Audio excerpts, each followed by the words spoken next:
Hey, hey, hey, all you people out there in Radio Land. Welcome to another episode of the Go Live Now show in Vertical. And we have a special guest with us today. But before we get on to that, just in case you haven't watched before, we want to just explain what we're doing in this whole live format in Vertical and what's connected to what. And I'm going to let Neil tell you what's connected to what. Right. Hello, everybody. Well, welcome to another show. If you hadn't seen us before, we do this vertical show typically on a Tuesday, but we've got a special guest today on Friday to do that. And if we don't want to do live streams, let's do 3 in a week instead of just the normal 2. So how we've got all this connected is we're actually all in a Zoom call, believe it or not. And we're using eCam for Zoom right now. And Martin is streaming his live show out to Restream, which is connected to his YouTube and his LinkedIn. And it's also connected to my LinkedIn and my YouTube. And we've got that running at the moment. So all the destinations are being populated by Martin's live stream, where he's running that from Edinburgh. And I'm in Portugal. And also we've got Streamer Live connected to the Zoom chat, which means that we can have a little bit of audience interaction just between the 3 of us on Zoom right now, just to show you some of that capability as well. And Martin, just real quick, can you turn on your original sound for musicians? Because I think the sound didn't come through initially on that. It'll probably come through on the live, but not for us, that's all. Anyway, so that's how we're getting everything set up and running. So yes, here we are again on Friday for another live show. So yes, we like to make it difficult for you. This is awesome. Yeah, you're very welcome. So we have Fuljens in the equivalent of the live post that we did prior to the show that went out on LinkedIn, but we've actually grabbed him into the post as well. And for those of you who want to know how I'm actually doing that, it's a little animated overlay, and where Fuljens is sitting was a photograph of Fuljens, one of many lovely photographs of Fuljens taken by Anna, I assume. But in that little area there, what we are able to do, if I come down to that little pop-up picture here and change the blend mode to normal, we're going to see the trick in the background. Blend mode normal, blend mode green screen. So what I've done to that little template is put a big green block over it where the photograph is designed to go. And so I've kind of, I know you like a good hack. That is definitely a hack to a template, is instead of putting a photo in where it's expecting a photo, I put a big green thing in. So that allows us to have that pretty cool looking Fuljens overlay, which will get a bit annoying if we just leave it there all the time. So I think we'll just go back to a normal type of overlay, and we'll work with that. So, hey, comment Martin, placeholders. Can I just stop you just one sec? I was just trying to work out. I didn't see it going live on my side. I think it's coming in now, but it wasn't working. Can you just check that it's actually live on the destination, and you're seeing people coming in from the eCam perspective? I've just seen somebody pop in the chat now, but before it didn't seem to kick in for some reason. So I'm not getting any chat, viewers. There was nothing. I'm just checking. Broadcast viewer status 0. Okay, watching. That's interesting. So you are live on your channel. I just want to check on just my side as well, just real quick. I don't know if Fuljens, if it's live on LinkedIn, it should be, but I'm not seeing it. I'm not seeing it now because I'm seeing your event will start soon. Waiting for the host to start. I'm seeing that as well. Yeah, it's not running on my side for whatever reason. It says waiting. That's very odd. Even though I'm seeing somebody come in the chat, so let me just double check on this a second. So, are you seeing the chat, Martin, on your side? No chat coming in, no viewers. So, I'm just going to check on my YouTube. Because I'm seeing Gretchen and Simply Tricia joining the live, but I don't. Where is it going? What's happening? It's going to my YouTube. Okay. I see waiting for Neil Fairmont on your YouTube, Neil. Yeah. Yeah, so Restream's not kicked in on your side. I'm not sure. And it is the Restream account, right, that you were using?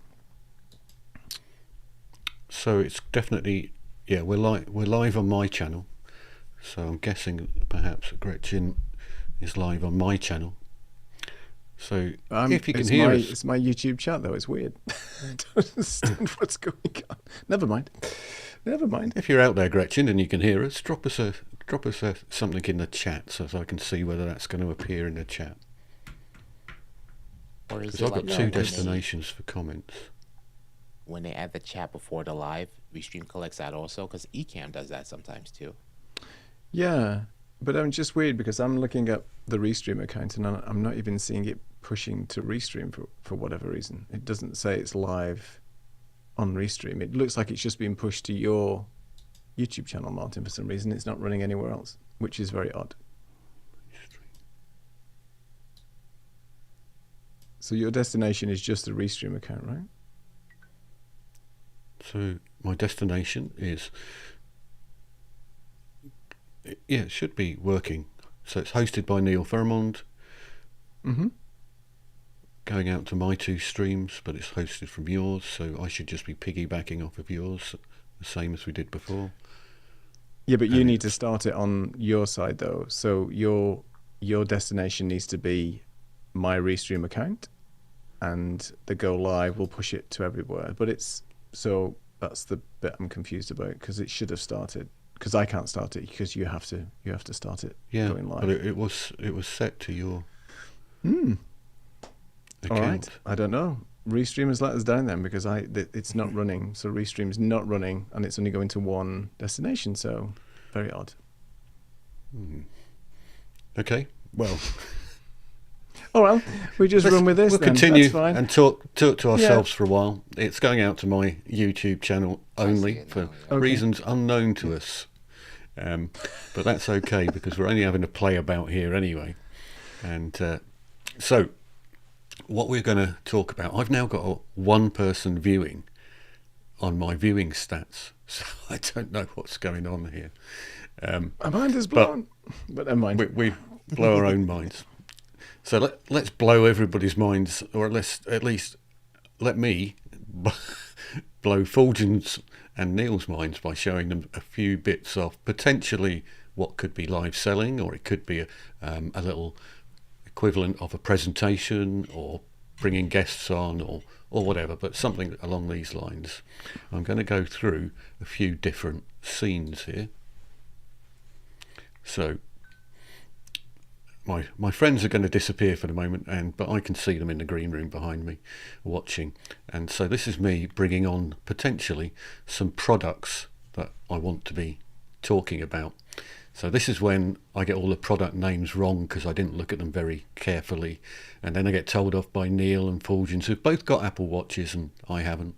So I don't know what the different models are, but this is me taking you through the different models that are available by spinning each one in.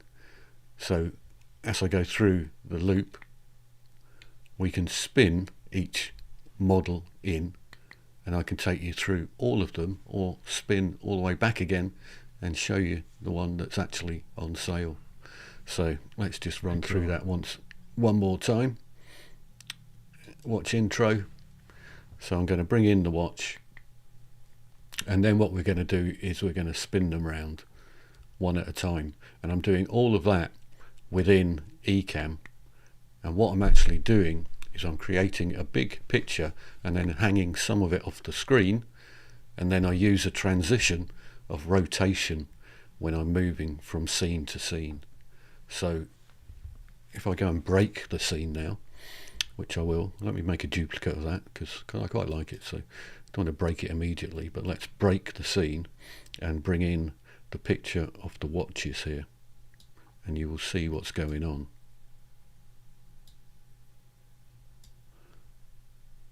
If I can grab that and make it a bit smaller. Always difficult to move things about when you can't grab the edge of something. But what I've actually got going on is a scene where the top watch is upright. This one's at 90 degrees, that one's 180, that one's 270. So when I move between scenes, if I duplicate that scene, and on this scene here, I change the rotation and go back to the other scene. Oops. Watch 5, 6. Did I not change the rotation on that? Probably not.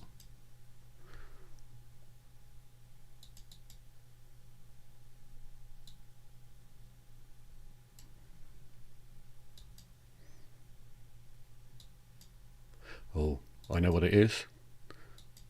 I need to change the transition type. Twat, what an idiot. Always the way. So now it's going to probably move 2 at a time now or something. But there we go. Oh, there it is. So Very nice. all I'm doing is transitioning between the two, and each time it's moving the circle about, but because I've got some of it hanging off the screen, it gives the impression of bringing things onto the screen, which I thought was quite a cool way to do things. Very Let's clever. bring everybody else Very back on the scene. So it's a bit of a different way of doing things. So that could be like, I don't know, team members or something like that. If you were bringing in team members, I think in particular if it was a sort of an outline of somebody standing up, then it would be quite dramatic to bring them in and then have them go out again. So that would look quite dramatic. And tip there, Fuljens, the secret is draw a circle and then put things around the circle.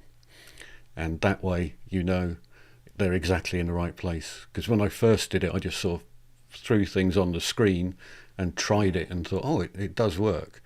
But then I realised they weren't quite lined up. And the way to line them up is just to line them up on the top quarter, 12 o'clock, 3 o'clock, 6 o'clock, 9 o'clock on a circle, and then bring them in like that. So that's what I did. And I thought That is beautiful. another way to do It's a good way of things, doing it, just bring in something like this. And again, this is using the live transition to move from this position to this position. And what I've done is got the camera to get a bit bigger, and then I brought in 2 blocks from either side. So we'll go back again. If you look at the left and the right, you'll see the 2 blocks coming in the way. One with the text on, one without the text. And then I'm going to bring in my sale price as well. So it's just a different way of bringing things in and trying to make it look cool. So I don't think our show's going to anybody in particular at the moment, but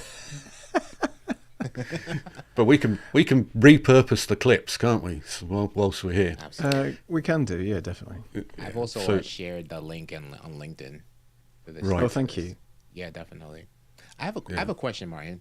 Right. So, Sure. for the rotating circle, you didn't add any transition. The only thing that you're doing is just rotating it from scene to scene, right? No. So the transition rotates it for you. So all you're doing is you don't have to, it's 5 different scenes, and on each scene I rotate the image. But when you do the transition, what the transition does is it moves it from A to B. Otherwise, what would happen is it would just go clunk, clunk, clunk. So it wouldn't do a smooth transition. So the live motion part of it actually lets you see the movement from A to B effectively. Mm-hmm. So that's, if you didn't have a live motion, it would just go whack, whack, whack instead of that smooth movement that we have. And that's So, beautiful. And then it gave me an idea. So, for example, let's say the background wasn't showing background, and then the camera wasn't showing all scenes, and then in just current scene, right? You have like a rotation, an automatic scenes folder, and you have it rotating in the automatic scenes, and you have the camera on top of it. So I think, and then you'll just, and that will just automate all of the images. Yeah, yeah, yeah. It would do That would be exactly cool. that, and it would be a Yeah. cool. Let's say they were just images of the people who were about to come on the show or something like that. So you could have that running at the start of the show, and it would just have the automated images of people going round in circles, appearing on the screen, and then moving, and then whatever. Yeah, Yeah. that would be cool, That'd be actually, great. I think. Yeah. So here we've got a Streamer Live session running. So we will be able to type in the chat numbers 1 to 5 the answer to the question, will vertical video be big in 2025? And I can put a number into the Zoom, and because I haven't got the right scene there, well, let me show you something here, Fuljens, while we're doing this. So you can see this is Streamer Live, and I'm going to put it into normal mode here. So this is what my Streamer Live looks like. I've set the bars on it to go green. But what I can do is I can bring in a picture. So if I bring in a picture, just as an image overlay, I have got a nice gradient background. So this is my gradient background here. If I just trim it down a little bit so it doesn't get in the way too much. Now what I'm going to do is I'm going to drop that gradient in behind the widget. And then I'm going to the widget, and I'm changing the widget to a blend mode of green screen. Yeah. So now, when you type in 2, 3, 4 or 5, you're going to see a lovely gradient flow instead of a single block on that particular element coming in. Wow. Very cool. It's a really That is cool awesome. way of getting an even better effect than Lux was expecting on that particular scene. So I was the saying to other- Martin before, I thought he'd got some sort of special Streamer Live overlay that nobody else has got. I was like, how is that? I don't see that in the Streamer Right, Live exactly. setup. Is that a beta? The beta version. I know, right? What? yeah, Lux has joined Oh, us from man. YouTube somewhere or other. I can see Lux typing Oh, nice. 4s in YouTube. It's not going to work, Lux. It's just connected to Zoom at the moment. It's not connected to YouTube. Sorry, Lux, we've broken something today, we've broken so we're all something. over the place. So we think we're just live on my channel instead of everywhere else. But hey ho, and nobody normally looks at my channel because we don't promote it really. So it's going to be quiet. So we did that in the background, and while we're here, Fuljens, another cool one that I did was use the same technique, but put fish in the ocean. So I had fish swimming around in the ocean with the map over the top of the ocean, and that looked really good. Actually, that was really cool. So you can put animations behind it, is where I'm getting to really as well. But for this purpose, I thought just that gradient would work really well. And the way I created the gradient was I went into Photoshop and just asked it to create me a gradient from red to amber to green with a linear. It took a couple of goes for it to actually do it correctly, but Photoshop's getting better and better for that sort of thing now. And you can just choose your palette size to be 180 by 180 so that you know that it's going to fit round the back of the scene. So yeah, little Question tricks. for you. Yeah. Question, Martin. How are you able to get this Streamer Live slide to fit vertically like this? Are you just basically just bringing it in like screen share as normal, or are you doing any type of customizing? So what you can do with Streamer Live, and you may not have realised this yet, but I was a bit like the kid who's saying, "Are we there yet? Are we there? Are we there yet?" I was doing that with Lux and saying, "Can we not get this in square? Can we not get this in square? Can we not?" Because I wanted it in square so that we could use it in the vertical format, because I think it's particularly powerful. But actually it works really well in square within the widescreen version as well. But when you're in Streamer Live, you will find at the very top of the screen there is a little square box, and there is one that's landscape shape. And if you tick the square box, it will go in square. But I think Tatiana had been using it for months and months and months, and she said, "How are you doing that?" And I said, "No, you just tick the little square box." Oh my God, it's a revelation. So, so, so next time you're in Streamer Live, look for the little square box at the top, and it will come in to the square box. So I'm gonna go in there right now. Take a look. Okay, go and have a look now.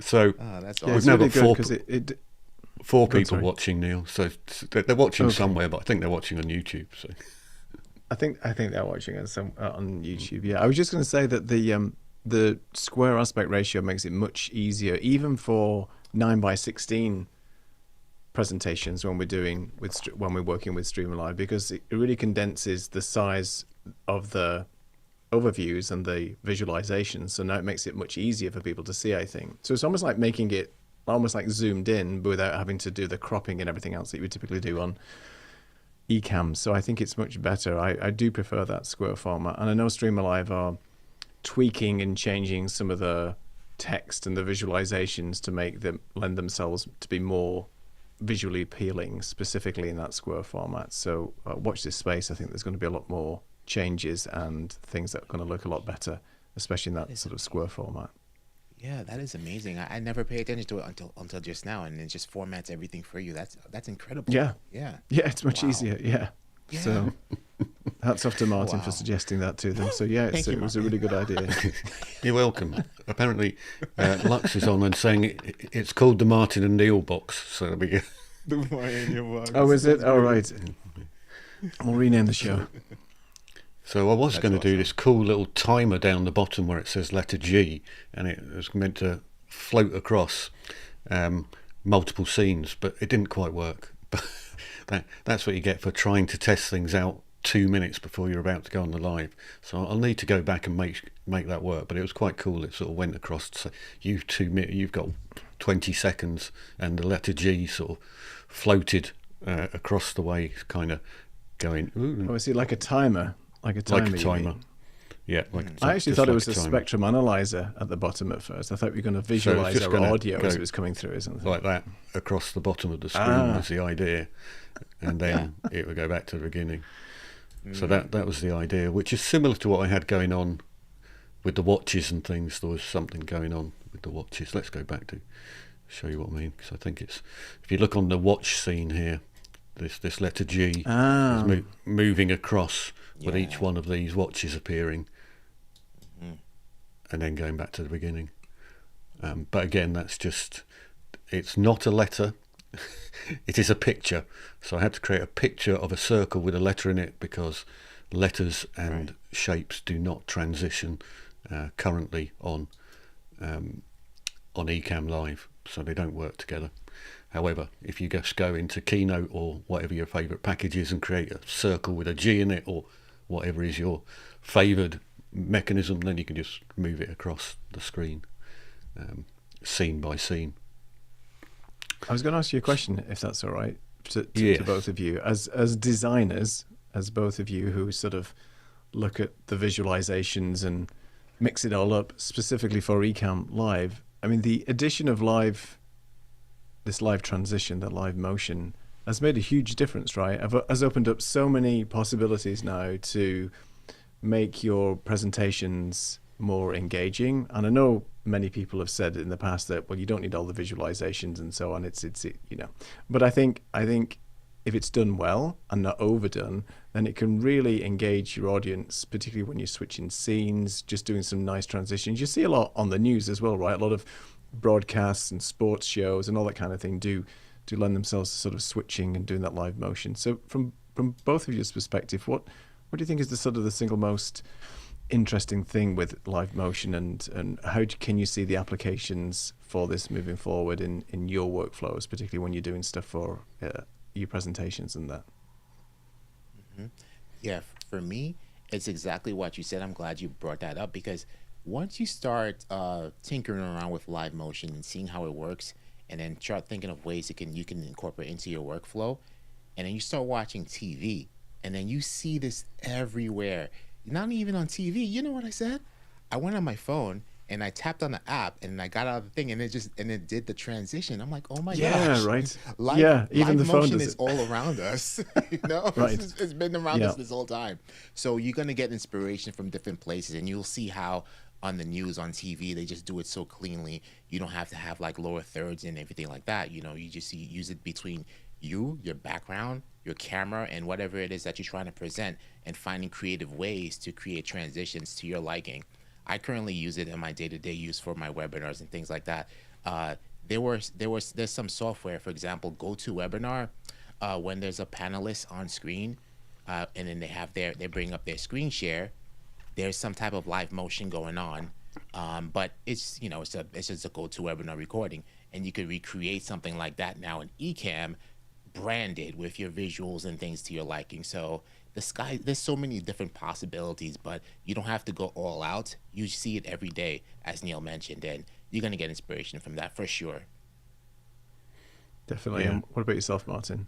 Because Well, obviously you've been showing us today a few of those things, but yeah, I mean, it's there all the time. What I would say on the flip side of the coin is, when was the last time that you watched a television show and it was one person on the screen all the time in the same position permanently for an hour, which is what some people would have you believe is what you're meant to do.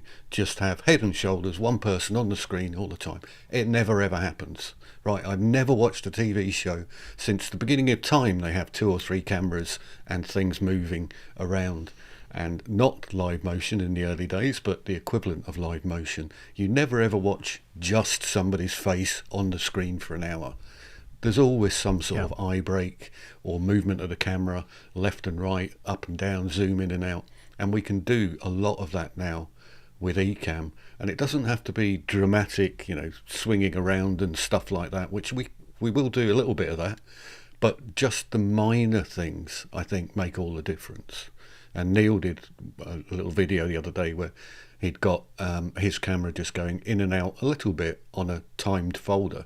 And it was just a tiny bit, but it was enough for you to sort of keep you engaged and to give you a bit of an eye break.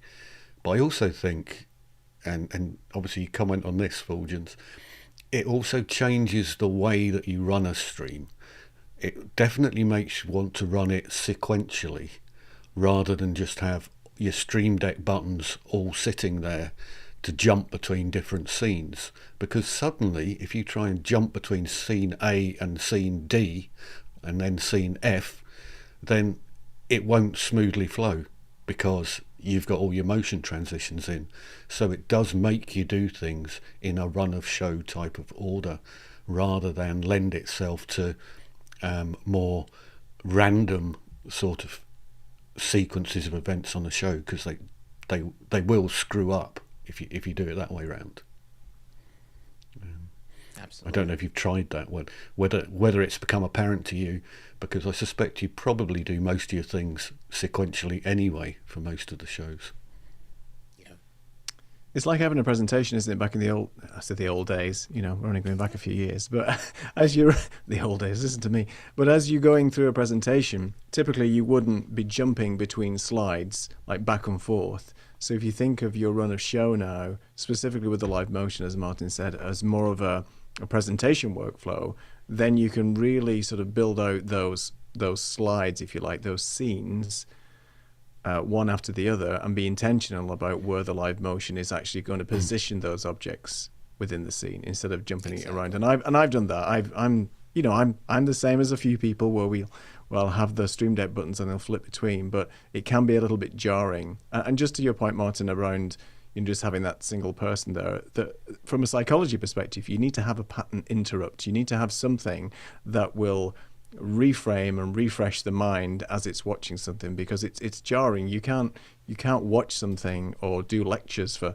more than 20 minutes. The human brain can't process any more than 20 minutes before it needs a little break. And that break is either going to come from a pattern interrupt where it's a different visual on the screen, you're slightly zooming in, you maybe have another camera angle, maybe you'll bring something on the screen as an aide-memoire, some sort of visualization, but you need to have something that's captivating, particularly in today's audience, where the average I guess attention span is around 4 seconds for people. So you've got to have something, right, that's going to keep them interested. And just a subtle zoom or something like that before was very, very hard to do if you only had one camera. You could do it, but you'd have to switch scene and it would be almost like a punch in, which is fine. I mean, if that's the effect that you're going for, a punch in is also good. But I think now with live motion, with this nice transition, if you're intentional with it, you can be very subtle, but yet engaging. And it's all about keeping the audience engaged, because at the end of the day, we could be talking to nobody right now, as we probably are. Oh no, there's still As we probably are. Yeah. And as we probably are. But at least, you know, we're trying to keep people engaged by switching things around. So, interesting, I think. Like you've just done. There you go. See, everybody's awake now. Yeah. We've woken a few people up. So the idea here is to moving towards the sort of soccer type show, sports type show, inspiration. You've already mentioned things that you see on the television all the time. So what I've got going on here is a bit of a blend going on to where my soccer player is on the side, with some movement going on behind him as well. And then I use the live motion thing to bring up the next soccer player and the description of the next soccer player. And in this particular case, I have to keep talking until the ticker runs out for that soccer player before I can move to the next one. But what the live motion is doing is just taking a very long picture, which is hanging over the top and the bottom of the screen, and pushing it up the way each time. So I just move that from one scene to the next. So when we get to the line of assists appears, I then go on to my next player, and the next player pops in. So they're scrolling up and down, and it's a similar principle to what I was doing with the watch, except for this time, instead of going in circles, then all I'm doing is putting one outside of the screen. So actually, if I turned various bits and pieces off on this screen, you would see that the last soccer player is now sitting up behind where Fuljens is at the moment. So, and below me down here, the other soccer player is coming up from a box which is just below me. So it becomes about layering things on the screen and where you put them on the screens, and bringing stuff from behind layers, which is, to some degree, is why I've got the frame around this screen as well, because that allows me to squish things in to the edge and crop them right down behind the frame, and then bring them out from the frame. And I've noticed that just seems to work quite a lot better in terms of the transition than some of the other things. And where you place that cropped image also affects it. So if you crop it right down so it's a tiny little square, and then I put it up into the top corner there, then it will sort of come down like that. And if you put it in the bottom corner, it will go up like that. So it dependent on where you place the actual object, which is hidden and is then going to be revealed, definitely affects the way that the transition comes in. So what I did with this one was sort of build it up a little bit more to just add in some more elements down the bottom. Now this isn't going to work very well because we don't have any other guests on, so you're going to have to look carefully at what's going on down the bottom here of the screen, because you're going to see a very subtle bit of motion going on, hopefully, between these. Now it's very, very subtle, but I am going directly below me. You see a slight colour change going on, and then the next one down, a slight colour change goes on. And what I'm going to do for the next one, I think, is what I'll do is I'll come to this one and we'll run that one again, but I'll put a picture in this time round. So that's guest 5.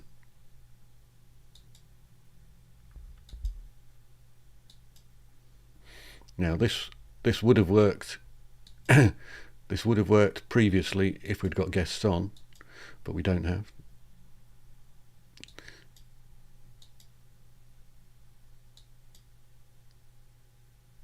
So I'm just going to run the rotation and reveal the guest very, very briefly. So I'll just do it again. So I'd arranged the scenes so as it brought the guests in one at a time, going underneath me. and that looked really cool with just the weather below us and stuff like that.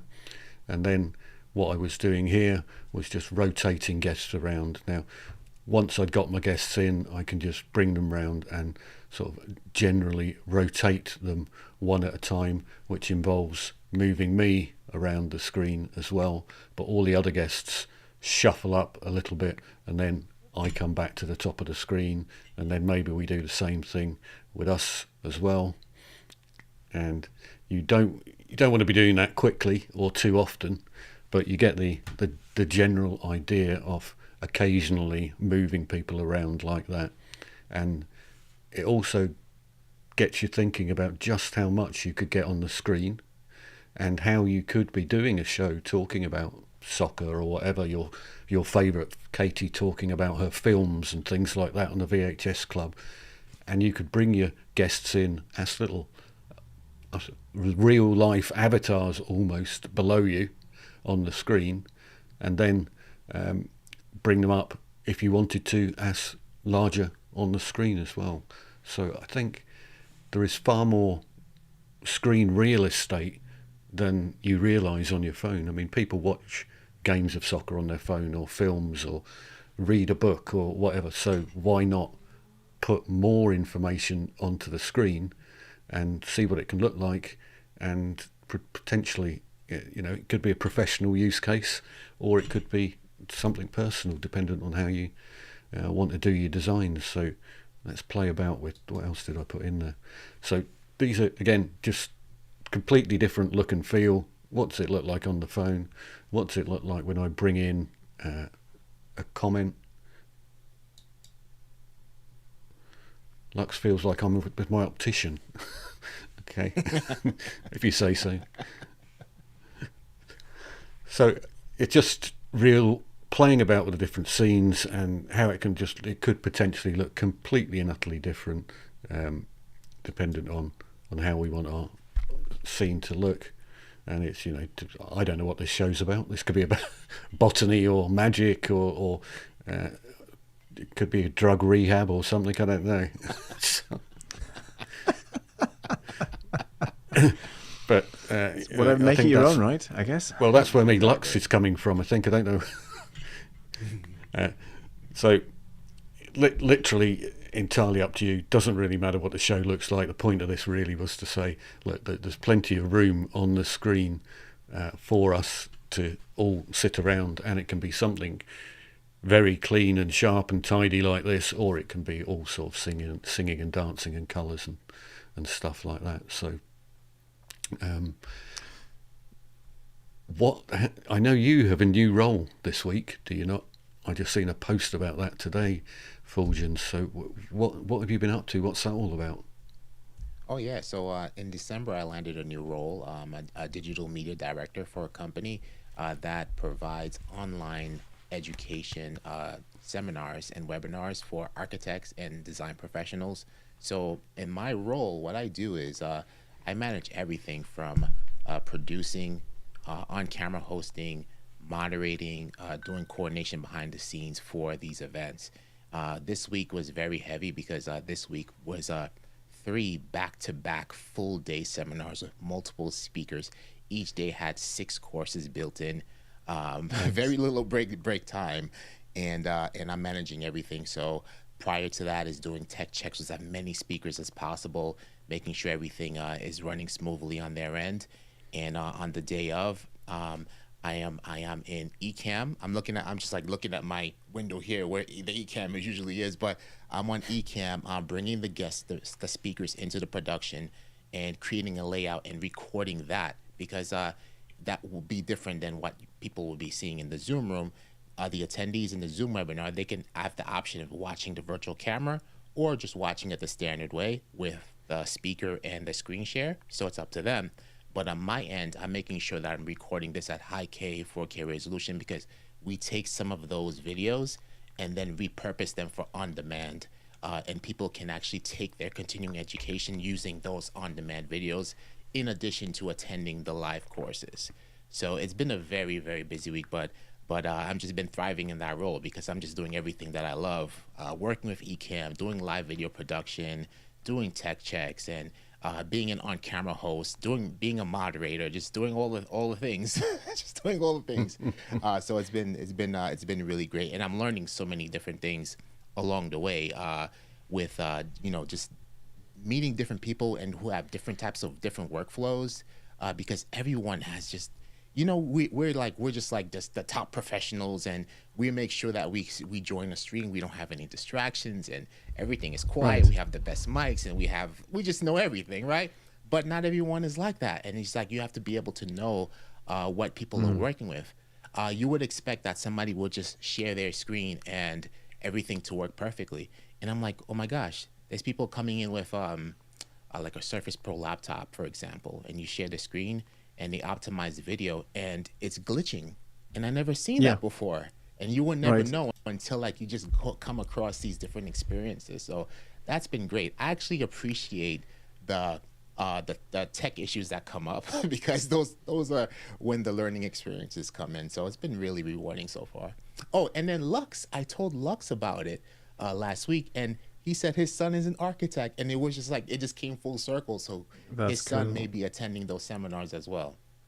That's amazing. And I think Yeah. a really interesting point that you brought up, and congratulations on your role, first of all. That's just really you. cool that you're actually loving what you are doing day to day. But what's interesting that I picked up on from what you said was that if you are still using Ecamm for Zoom, the participants do have the option to be able to sit in a regular Zoom call, because it is a regular Zoom call, but in terms of how you're actually presenting that, you don't have to look at the live production that's coming from Ecamm as somebody who's an attendee of that sort of Zoom call. And I didn't realize that obviously if the person is sharing their screen, one, you can bring it in as a camera overlay and just have Ecamm as the presenter and the screen share just in the Ecamm production itself. But everybody on Zoom can also see that screen share as a full screen share as well, natively in Zoom, while still having the gallery view. So they've got all these, you've got a number of different options on how people actually visualize the presentation, Yeah. whilst you can, as you Yeah. said, just record that in the highest quality.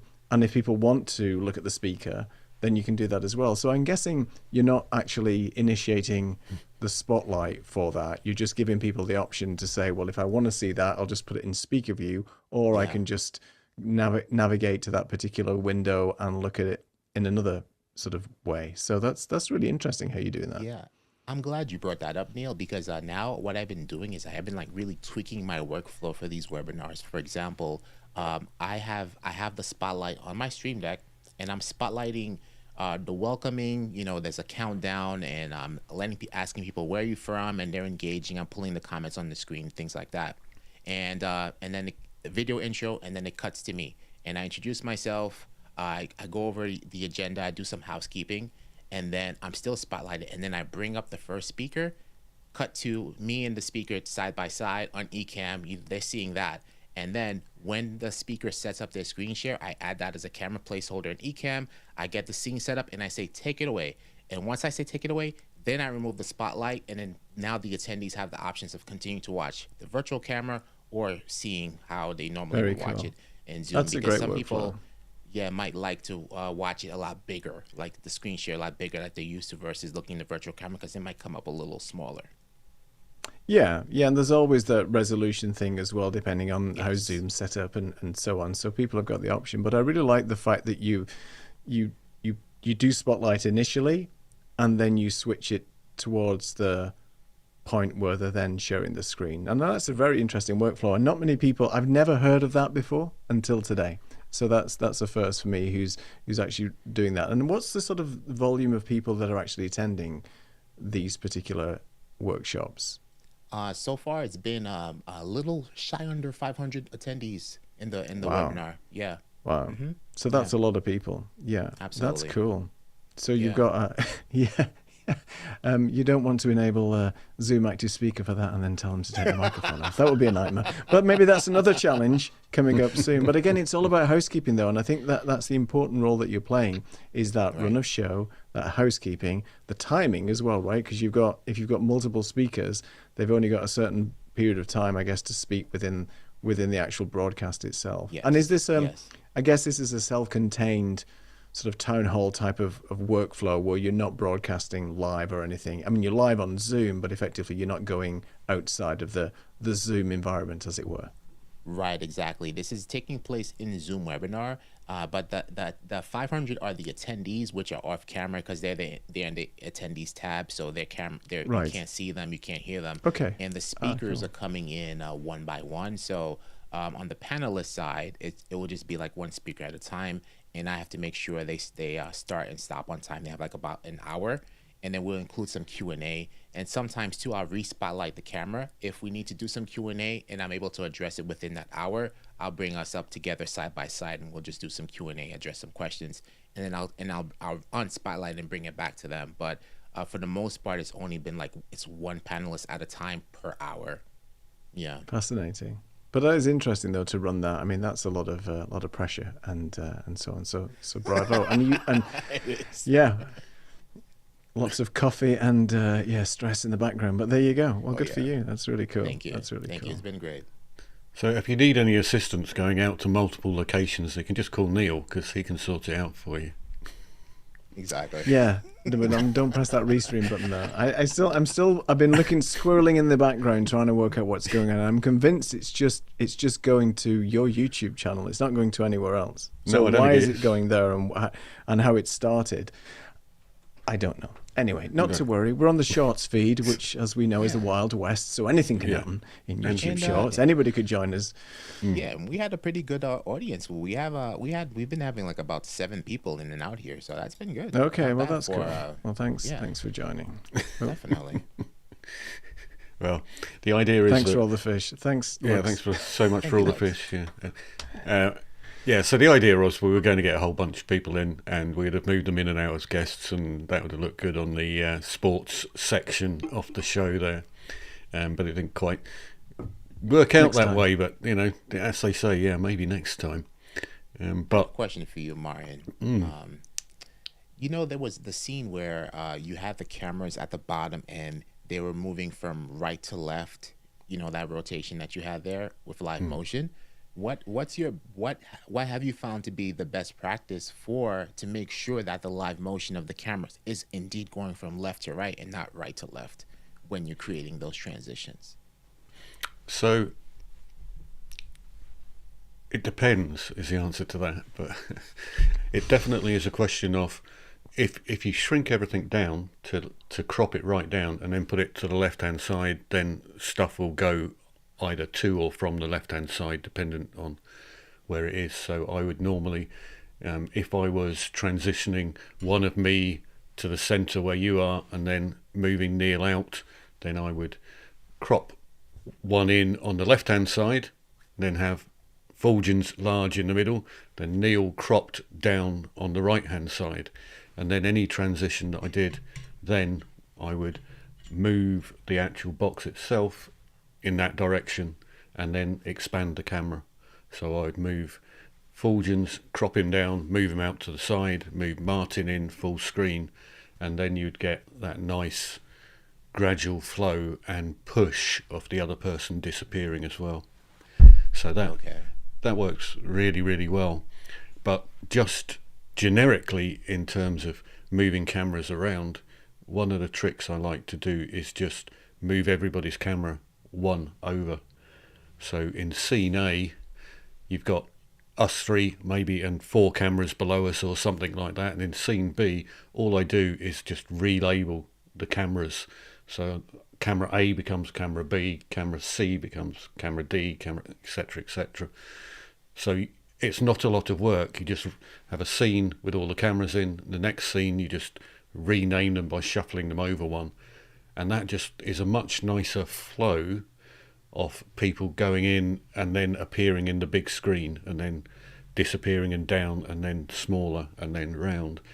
It just a much nicer flow than them jumping up and down from lots of different positions. And it's to the user's eye as well. They know who's going to get big next in the screen. So one of the ones I did on the previous show, I had everybody in black and white down the bottom, and then as they appeared they went into colour. But then when they were small again, they stayed in colour and moved round, and so you knew when everybody was complete because there was a little row of coloured individuals down the bottom, and all the black and white ones had disappeared. And again, that just gave you that nice sort of sequenced look rather than random jump all over the place, which I thoroughly predict we will see loads and loads of shows where that's going on all over the place, and Doc will be having heart attacks because of the amount of movement going on. But he'll be, in that case, he'll be right, you know. It'll be too much. Yeah, you can have too much of a good thing. And they will. People will do it too much, you know, spinning and things like that. But Definitely. there's some pretty cool stuff you can do, even with the likes of putting something on full perspective. If you try doing that, put it on maximum perspective, then hide it behind the edge of the screen or an object. It will kind of, when the flow comes in, it kind of goes, and it's a real nice flow in. And it's because it's presumably the mathematics are telling it to, you know, go from full perspective. So it looks much better than just going straight across. So Right. it's just those playing about with it. You know, there's no user manual for these things. You have Right. to just go play about and I wonder what will happen if I did move from scene to scene but did rotation. Oh, right, it does work, but how could I use that? And then that comes up with the circular thing, or the hiding stuff behind things becomes a big deal as well, and revealing things with multiple layers I think is pretty cool as well. So you can have things on the screen. Let's say I had a picture of the skyline of Edinburgh. I could have a steeple somewhere in the middle of the picture, but what I'll have done is I'll have made a duplicate copy of that and stuck it back over the skyline, and then I'll have things move out from behind the steeple in the centre of the skyline. And it's just a very neat way of doing, you know, a title coming up from below a mountain or from halfway across the scene and things like that, because it's, again, you shrink things down, put them behind something, move them back out. And I know you tried the same by reducing the opacity on elements to 0, didn't you? Because I hadn't thought of doing that. Yes. But it has similar effects, but there are more effects if you shrink the object right down and move it to different locations or change the perspective. You will get multiple different transitions rather than just the one transition in terms of how it goes from A to B. And it's all got to be down to the ones and zeros at the end of the day, isn't it? It's going from, how do I make this tiny thing which is twisted into that square thing? Well, you're going to get a different transition than if you have something tall and thin and move it from left to right, than if you move it from the bottom up, because the maths needs to do its thing to get the path to work. So, I think there's a lot of potential, and as we say, a lot of potential to get it wrong as well, in terms of getting everybody seasick, I think. I think it was the same with the Keynote, right? So I think both of you are Keynote users, and I think when Magic Move was in Keynote, people used to use that quite a lot. They used to overdo it, and you could see that it was just used everywhere. But I think just because you can doesn't mean you should, and it just depends on the use case for it, right? So if it's used sparingly and well done, then obviously it can enhance your presentation. As we said, what you don't want to happen is for it to just take over and be all live transition everywhere. I think, though, there's some enhancements that I think you've both asked for in terms of the speed control for the live motion. So if there's a way that you can do something with the live motion, either move it, make it faster or slower, or even have an ease in, ease out, so you're having this acceleration effect or deceleration effect, that could be quite nice, because I think you can do that currently with Magic Move on Keynote, right? Yeah, you can. So there is you could keep going and going and going in terms of asking things, but my first ask would be, can we have slow, medium and fast for the transition? Because that would be the equivalent of what we already have got for the crossfade transition already, so Yeah, it'll be Right. just got be that. super slow and stuff. Different, Yeah, different live in motion Keynote, levels. you can have fade in, fade out, bounce, and timings and things like that. So wait for 3 seconds, then bring it in. But we're not trying to make Ecamm into Keynote, so we just need to be careful Exactly. just how much we ask for. So I think I'd be happy enough if we just had slow and medium and really, really slow sort of transitions, because Right. if I am bringing in a title or something like that, it does seem, woof, it's in, so Yeah, Yeah. so yeah. if you can make those changes. And I think a lot of people compare what's going on with the other software like OBS and other software. There's softwares that allow you to do these, but with that comes a lot of plugins. And I think, yeah, we don't want to make, or we shouldn't be looking at Ecamm as the presentation tool.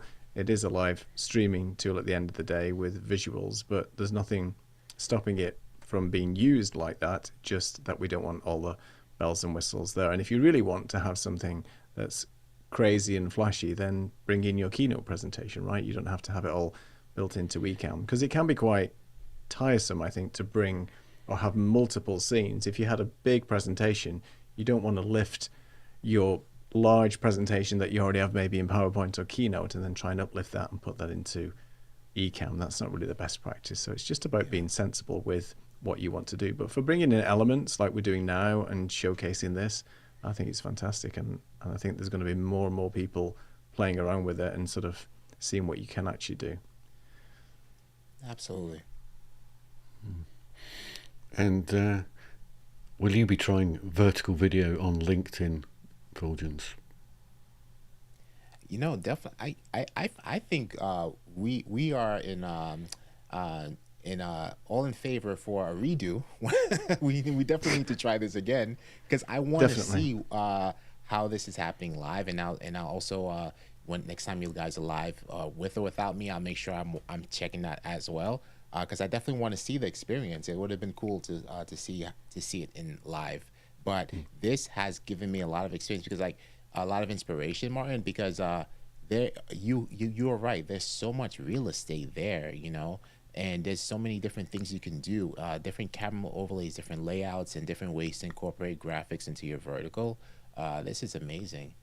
So there's so many possibilities there, but I would have definitely loved to see this live on LinkedIn for sure. Yeah. Well, we'll definitely troubleshoot and work out what's going on. But we are live every Tuesday at this time. So on the vertical show, so we have like 2 shows a week. One's a normal one on Thursday, and then on Tuesday is the vertical one. But yeah, Restream is certainly not engaged at the moment. So we'll troubleshoot and work out what's going on there. But next time. Yeah. But yeah, we'd So love to have you back as well to do more. Yeah, we'll get you That'd be back on great. it, I because would on love it. Tuesday we'll be breaking Streamer live on Tuesdays. We have. So it's the time of the Streamer plan. Live to break things. Yes, on Tuesday. So Absolutely. what we'll do is hang around in the green room for a minute, Fuljens. We'll just do the end of the show here to not very many people out there. But we'll be back in a second. Just wait for us, right? And we'll watch you exit. Thanks for screen joining us. as well. There he goes. So- Oof, just like so that was swiped you. out the way. Just swiping off the screen there.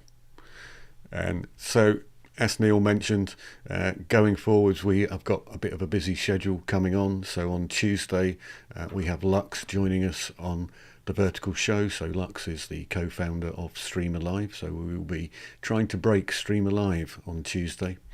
And then we have Lee Warren joining us on Thursday on our Tech Talk show, and Lee is a keynote presenter and an author, so we'll be talking to him about presentation skills and the difference between doing it live and doing it on screen for a better description. So Lee will join us on Thursday, and then the following week we've got Jan Keck joining us, and we'll be talking all about facilitation and engaging people on vertical video and how that may differ from engaging them in a room or engaging them on a wide screened normal show, unlike ours. With that, 1801, So we normally run about 15 minutes over, but because we didn't get anything right at all today, for some reason, we will go and use those 15 minutes to do some debugging. But it's goodbye from Edinburgh. And it's goodbye from Portugal. See you See next you week. later.